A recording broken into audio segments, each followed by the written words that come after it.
representante de la Verde y de la agrupación Verde y Blanca de ATE. ¿Está? Hola. Compañeros y compañeras, ¿me escuchan ahí? ¿Dónde? ¿Nicolás? Sí, ¿me escuchan? Ahí estás, Nicolás. Ahora te escuchamos. Perfecto. Bueno, para ser breve y respetar el tema de los tiempos, les voy a leer un comunicado que hemos armado con los compañeros de ATE Verde y Blanca. Si hay alguna interrupción de llanto, es mi pequeño, está acá un ratito conmigo. Bueno, vamos a arrancar hablando en realidad de la situación salarial. Lo que queremos manifestar básicamente es el rechazo en pos de la dicotomía que se ha llevado adelante por los medios de comunicación hegemónicos y por la administración del gobernador Rodolfo Suárez, y con ello siempre nos referimos a la dicotomía salud versus economía. Nosotros creemos que esta falacia básicamente le ha permitido a la administración provincial presentar un argumento válido, entre comillas, para negar lo que para nosotros es un hecho, que tiene que ver con la pésima situación de las condiciones laborales de los trabajadores y las trabajadoras de salud. En relación a lo salarial, para destacar, no hemos tenido paritarias, ¿sí? No han habido pase a planta desde el año 2015, hay miles y miles de trabajadoras que están en modalidades precarias, que están esperando este pase a planta. Para nosotros se nos ha decidido pagar el aguinaldo de modo escalonado, y la única bonificación salarial que provenía de parte de la nación, que era el bono de 5.000 pesos, se le escatimó a la mayoría de todos los trabajadores y las trabajadoras por no estar en hospitales o en centros de salud, con un criterio bastante ambiguo. En realidad, yendo aún más profundo con esto, lo que nosotros vemos es que todos los trabajadores de la salud de Mendoza están poliempleados, básicamente, tienen que estar propensos a estar en múltiples terapias, en múltiples trabajos, lo cual básicamente aumenta enormemente su riesgo a contagiarse y a contagiar a otros compañeros y compañeras, y fundamentalmente también a resentir el sistema, porque si se enferma un compañero o una compañera, lo que sucede es que se resienten varias terapias o varios servicios, ¿sí? Si hay caso de COVID positivo, ¿no? Entonces, lo que nosotros hemos visto, como muy sintéticamente, que el resultado de estas políticas antitrabajadores estatales, que son las heredamos de Cornejo, digamos, que es el padre de Suárez, y el uso de esta falacia, lo que va a generar, por un lado, es un retroceso inevitable en la economía, porque nosotros creemos que más allá de que pueda ser morigerada o no, va a decaer ante la suba sistemática de los casos, que de hecho es lo que está pasando ahora con la altísima tasa de casos que tenemos. Y además, obviamente, que es lo más grave, es perder un montón de compañeros y compañeras en todos los sectores de la salud. Hemos perdido compañeros de que están en las terapias de los hospitales, hasta dentro de la misma casa de gobierno, por esta política, digamos, aperturista, que ha privilegiado, entre comillas, lo económico, ¿no? También, básicamente, una cuestión más allá de esto estructural, brevemente, que hemos destacado, es marcar el nefasto hecho del gobierno, que básicamente cuando un trabajador o una trabajadora se contagia de COVID, tienden a culpar o a plantear que el trabajador o la trabajadora se ha contagiado afuera de su ámbito de trabajo, que se ha contagiado, no sé, circulando, y niegan, digamos, que pueda ser porque los trabajadores y las trabajadoras están expuestos en su ámbito de salud. Ha pasado, como les digo, hay un hecho muy simbólico acá, que un trabajador de la casa de gobierno, digamos, estando en la casa de gobierno, había presentado certificado de que tenía un problema pulmonar, igual se le hizo trabajar presencialmente y desgraciadamente el compañero falleció. Eso es lo que ha traído este gobierno nefasto, que además, digo, no solamente es nefasto de lo político, de lo estructural, sino es nefasto de lo simbólico. Así que le queremos exhortar desde la agrupación Verde y Blanca que el gobierno de Suárez se haga cargo del colapso del sistema de salud, que se haga cargo de la actualidad de los y las trabajadores de la salud pública. Muchísimas gracias, compañeros y compañeras. Realmente celebro este espacio y que nos hayan permitido expresarnos. Ahora va a tomar la palabra Liliana Barg, de Mendoza. Ella es magíster en trabajo social desde la agrupación Huellas. Bueno, buenas a todos. Saludamos esta iniciativa.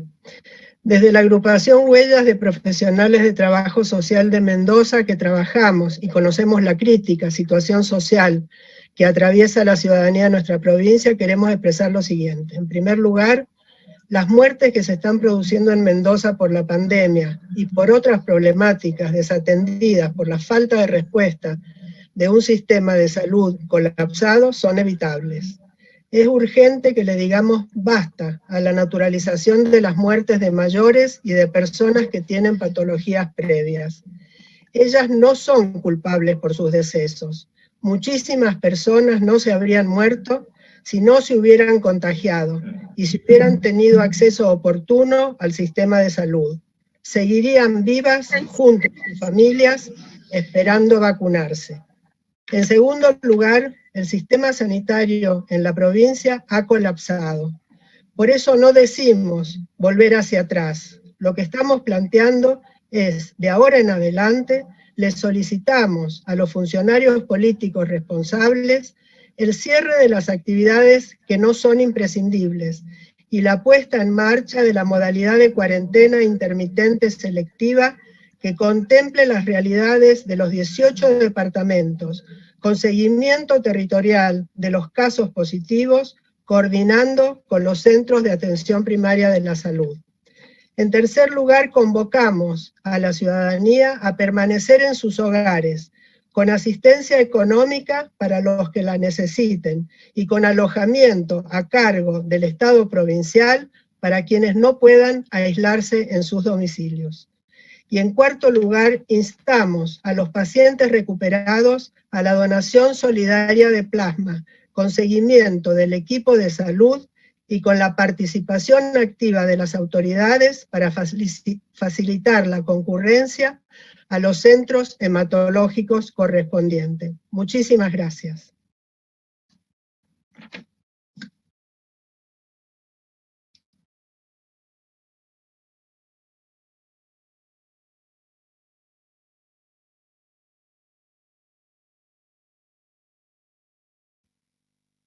Estás mudo, Héctor.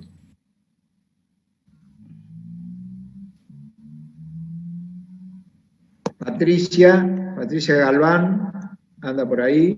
Sí, aquí estoy. Copresidenta de, ahí estás, copresidenta de la Asamblea Permanente por los Derechos Humanos San Rafael. Así es, en realidad es Mendoza, somos una regional, solamente que se inició en San Rafael. Bueno, en realidad coincidimos justamente con el compañero de Córdoba que habló del eje neoliberal, y justamente yo, que soy una médica mendocina, pero que me recibí en Córdoba, doy fe de la transformación de la sociedad en Córdoba, lamentablemente. Bueno, nosotros también como APH formamos parte del Comité contra la Tortura en Mendoza, y hace rato que venimos expresando nuestra preocupación respecto a la población carcelaria afectada por el COVID.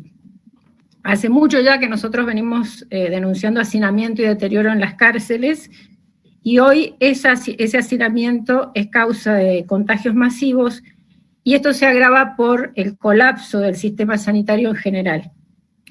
Diariamente nosotros recibimos mensajes de innumerables personas que están privadas de la libertad y también de sus familiares, que expresan su angustia y su incertidumbre ante la negativa de todas las autoridades de reconocer la situación y además a brindarles la atención médica. Y no digo adecuada, ningún tipo de atención médica.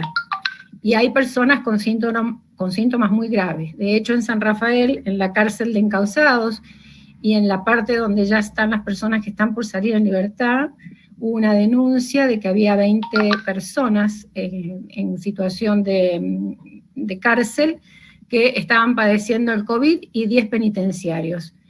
El sistema se niega a reconocerlo y no se le da ningún tipo de solución, no se hisopan, y 3 de estas personas que estaban presos son trasladados a la cárcel de Almafuerte sin que se les diga las razones. Esto lo pudimos ver a través de un video que se filtró, como siempre pasa. Además de esto, hemos visto imágenes y videos donde se muestra el sufrimiento de la gente y el destrato por parte del sistema penitenciario. Hemos visto viandas escasas, en mal estado, falta de elementos de limpieza y en el caso de las mujeres, de higiene femenina. Tampoco tienen agua caliente. Hay inexistencia de protocolos sanitarios y de otras ilegalidades. El problema es que el Estado provincial mendocino, que se caracteriza muy similar al de Jujuy, desoye las normativas internacionales en relación a las personas que están privadas de libertad y además las recomendaciones específicas de los organismos nacionales de salud para abordar la emergencia del COVID. No hay un plan integral de atención médica ante la emergencia y tampoco de prevención. Y ante los innumerables reclamos de atención, solo hemos recibido el silencio por parte de las autoridades, inclusive ante la propuesta por parte de los organismos de colaborar conjuntamente. Además, el Poder Ejecutivo, mediante las autoridades de la Subsecretaría de Salud y las jefaturas carcelarias, si no toman cartas en el asunto, van a ser responsables de lo que suceda en este colapso sanitario y además de las muertes que bajo la custodia del Estado, del propio Estado, se van a producir. También el Poder Judicial actúa negligentemente porque no previó medidas que descompriman las cárceles, lo que los organismos venimos alertando, para que se pueda sostener este distanciamiento preventivo que ellos mismos están propiciando. Además, se ha aumentado el número de detenciones con la nueva figura delictual que es la violación a las restricciones de circulación. Hoy hay más personas privadas de libertad y hay nuevos juicios abreviados que sumaron condenas a la población, que ante el encierro por detención prefieren contar con una fecha cierta y esperar a que tengan que esperar un juicio justo. Y esto lo hemos visto en las detenciones o los apremios ilegales que, como ya hemos escuchado en otras provincias, es lo que sucede en los retenes policiales y en las incursiones policiales en los barrios más vulnerables. Tenemos en Mendoza el índice más alto de prisionización y además se han creado cada vez más normas que incrementan el control social y el encarcelamiento, lo que paradójicamente está aumentando la violencia social. De hecho, se atropellan los derechos democráticos y se han desmantelado los mecanismos de control de los espacios de encierro. Este aquí un ejemplo en el caso del Comité contra la Tortura, que de 12 miembros pasó a tener por ley, o por decreto ley, 2 miembros. Esto ha manifestado totalmente la inaptitud para diseñar y gestionar una política sanitaria en las cárceles de la provincia de Mendoza por parte del gobernador Suárez y todo su gabinete. Muchas gracias, compañeros y compañeras, y espero que podamos retomar algunas otras temáticas que tienen que ver con Mendoza. Hemos tenido el lamentable episodio de una marcha donde un ex soldado tucumano, sanjuanino, él reivindicaba el operativo Independencia. Y él todavía se ha jactado y se ha amenazado, digamos, a los organismos, y hasta ahora estamos esperando que algún fiscal lo sancione. De hecho, ya salió un fiscal, el fiscal Vega. Gracias, Patricia. Muchas gracias. Nos queda el compañero Pablo Ferrari, se anda por ahí. Pablo.